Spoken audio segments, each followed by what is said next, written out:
নেইমারকে ঘিরে শঙ্কা শুরু হয়েছে ফুটবল পাড়ায়। শুধু হাইতির বিপক্ষ নয়, পুরো বিশ্বকাপের নকআউটেই নাকি খেলতে পারবেন না নেইমার।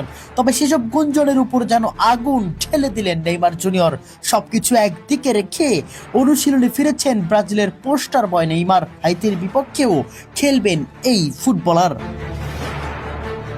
মরক্কোর বিপক্ষে প্রথম ম্যাচ জয় ছিনিয়ে নিতে পারেননি 5 বারের বিশ্ব চ্যাম্পিয়ন ব্রাজিল। আর তারপরেই খেলোয়াড়দের উপর চটেছেন ব্রাজিলের কোচ কার্লো আনচেলত্তি। একের পর এক ডিসিপ্লিন আর হুঙ্কারের মধ্যে কাটাতে হচ্ছে ব্রাজিলের খেলোয়াড়দের। তবে সেসব আলোচনা বাদ রেখে নেইমারকে ঘিরে ফুটবল অঙ্গনে শুরু হয়েছে নতুন গুঞ্জন। বড় বড় মিডিয়ার সূত্র অনুযায়ী নেইমারের ইনজুরির কারণে আরো বেশি শঙ্কা জাগিয়েছে মাঠে ফেরার।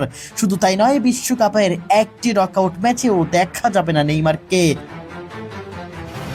তবে সেসব আলোচনা এবং গুঞ্জন সবকিছুই যেন উড়িয়ে দিয়েছেন নেইমার নিজেই।